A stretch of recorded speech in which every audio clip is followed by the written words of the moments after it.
welcome back to my channel. In today's video, we will be discussing the remaining deductions.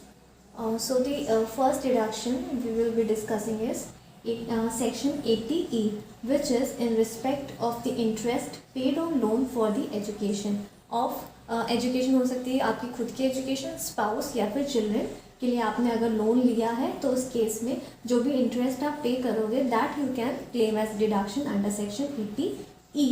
And how you can claim the deduction? It is for 8 assessment years from the date you start paying the interest. And current year आपका include हो जाएगा, ठीक है, जिस साल में आपने interest पे करना शुरू किया प्लस आगे के 7 सालों में जब तक आपका और कितना जो भी आपने इंटरेस्ट पे करे पूरा आप क्लेम कर लोगे, ठीक. Then next is 80EE which is in respect of the interest paid on loan for the residential house property, ठीक है. आपने कोई घर लिया, अब कंडीशन, इसमें कंडीशन देखना बहुत इंपॉर्टेंट है, ठीक है, उसी के तभी आप क्लेम कर सकते हो. सबसे पहले कंडीशन तो क्या है कि you do not own any other house property at the time of taking loan, ठीक है, कोई और हाउस प्रॉपर्टी नहीं होनी चाहिए. प्लस जो भी आपने प्रॉपर्टी ली है उसकी कॉस्ट 50 लाख से नीचे होनी चाहिए.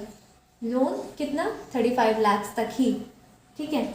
और लोन कब सैंक्शन हुआ है? बिटवीन 1 अप्रैल 2016 टू 31 मार्च 2017, ठीक है. इसके बीच में जो लोन सैंक्शन हुआ है उसी तभी आप 80EE में क्लेम कर सकते हो डिडक्शन. कितना? ₹50,000. This is in addition to the exemption which we claim under section 24 when we are computing the rent from house property, ठीक है. वो आगे की वीडियोस में जब हम वो चैप्टर कवर करेंगे तो आपको वो क्लियर हो जाएगा. बट फिलहाल ये मतलब ये नहीं कि वहाँ अगर सेक्शन 24 मिल गया तो यहाँ नहीं, ठीक है. ये that is in addition to whatever you are getting under section 24, ठीक. Now the next is 80EE which is the interest on loan for house property for the first time buyers, ठीक. Again यहाँ पे भी condition है क्या क्या? कोई और हाउस प्रॉपर्टी नहीं होनी चाहिए on the date of taking loan.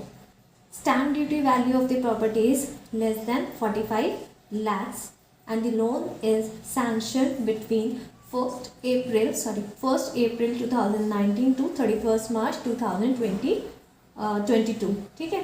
इसके बीच कोई भी लोन सैंक्शन हुआ है which is loan house property की वैल्यू 45 से नीचे या equal to 45 lakhs and no other house property जिस पास है, ठीक है, कोई और हाउस प्रॉपर्टी नहीं ओन करता है, then he can claim deduction up to ₹1,50,000 again, ठीक है. Then it is this is in addition to the exemption which we claim under section 24, ठीक. वैसे वही बात. Now 80EEB this is for the repayment of the loan you have taken to purchase the electric vehicle, ठीक है. ये actually थोड़ा सा encourage करने के लिए लोगों को कि वो इलेक्ट्रिक व्हीकल परचेज करें और शायद पॉल्यूशन कम होगा, इस वजह से गवर्नमेंट ने इंट्रोड्यूस किया, ठीक है. तो दैट इज़ बट आपका लोन या जो भी आपने vehicle that is between 1 April 2019 to 31 March 23, ठीक है. इसके बीच अगर आपने ऐसा कुछ व्हीकल लिया है इलेक्ट्रॉनिक व्हीकल तो उस केस में आप कितना क्लेम कर सकते हो? 1,50,000, ठीक है. सो now the next is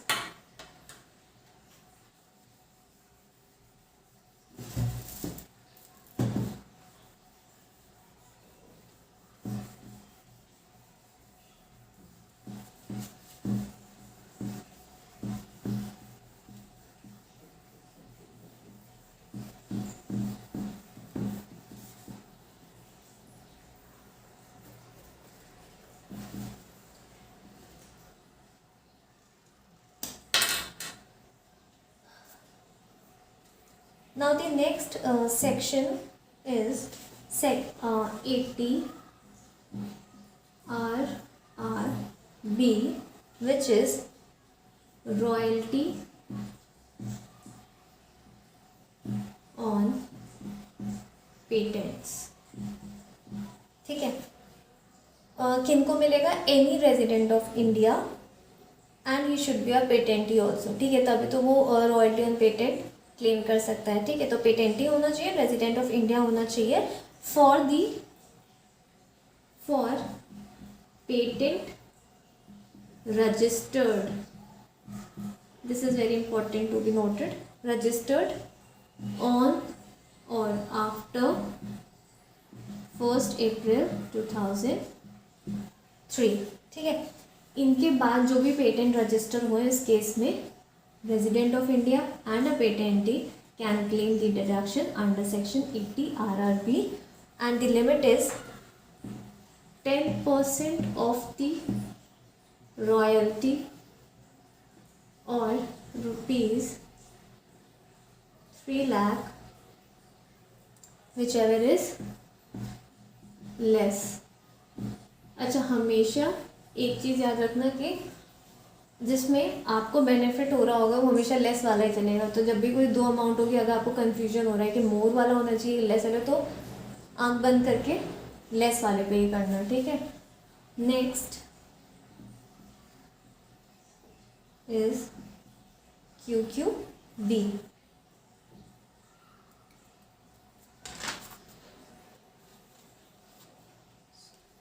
Then QQB is for the royalty income of authors, ठीक है। That was royalty on patent. Patent किस पे कराते हो? किसी भी इन्वेंशन पे, इन सब पे, ठीक है। This is royalty income of authors, ठीक है। कौन होना चाहिए? रेजिडेंट हो या फिर resident but not ordinary resident, ठीक है। वेरी फर्स्ट वीडियो हम लोग ने यही डिस्कस किया था, रेजिडेंशियल स्टेटस, ठीक है। तो मैं डिस्क्रिप्शन में एक बार लिंक मेंशन कर दूंगी so that you can revise the residential status for particular this section. So what is the amount of and one more thing, हाँ ठीक है, and the amount of deduction is in case of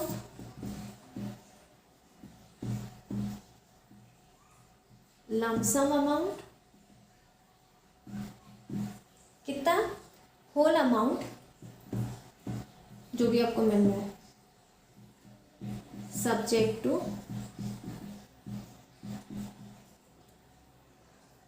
limit of 3 lakh, ठीक है। अगर lump sum amount मिल रहा है तो जो पूरा अमाउंट, बट लिमिट कितनी है? 3 लाख, उससे ज़्यादा नहीं, ठीक है। In any other case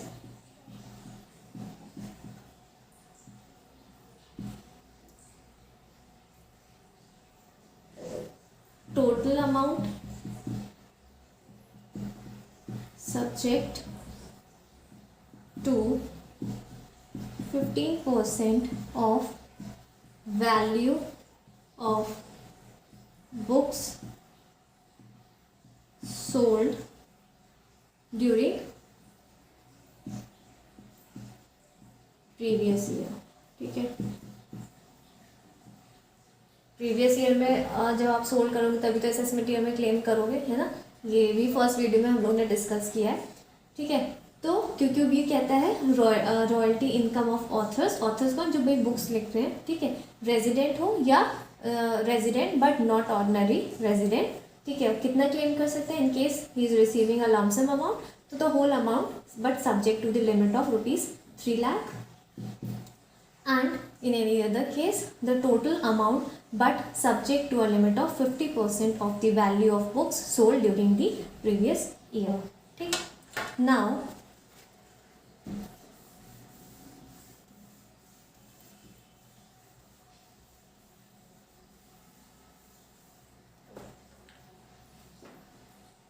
ATU, हम लोग ATU is for the disability या डिसेबल्ड इंडिविजुअल, ठीक है। ATDD क्या था? डिसेबिलिटी ऑफ डिपेंडेंट, बट अगर इंडिविजुअल खुद डिसेबल हो तो that he can claim under section 80U and the limit are वही सेम रहेगी, disability greater than 40% but less than 80%, तो that case ₹75,000 and disability greater than 80%, in that case 1,25,000. This is only for individual, and for the case of dependent 80DD. ठीक. Now 80TTA. This is interest on saving. Interest on deposits in saving bank account. ठीक है.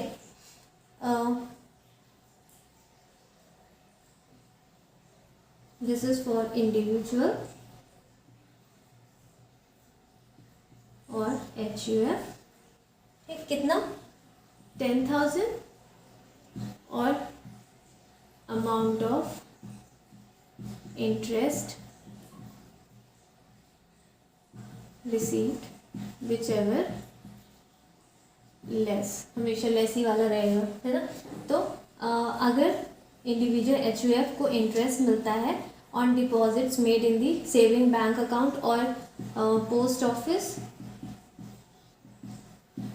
Then in that case he can claim a deduction of ₹10,000 या फिर whatever amount he is receiving as interest whichever is less. इन दोनों में से जो भी कम होगा he can claim there. Now the last is 80TTB. This is this in respect of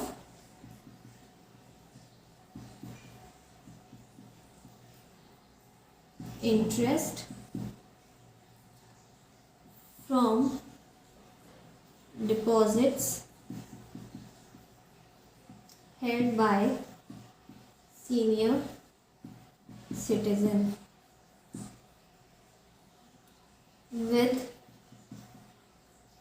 banking company, then post office and cooperative banks. ठीक है. याद रखना TTA में इंडिविजुअल एंड HUF और TTB में सेम चीज़ है, but we are talking about the senior citizen.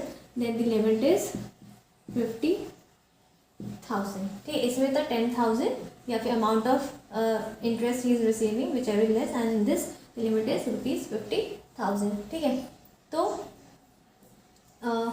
This was all about the deductions, and I hope you like this video, and these all deductions will be provided to you in the four different videos, so you can switch on to for revision you can switch on to other videos also. I hope the deduction part is clear to you, and this is going to be very helpful for in calculating the total income. ठीक है. तो this all in this video.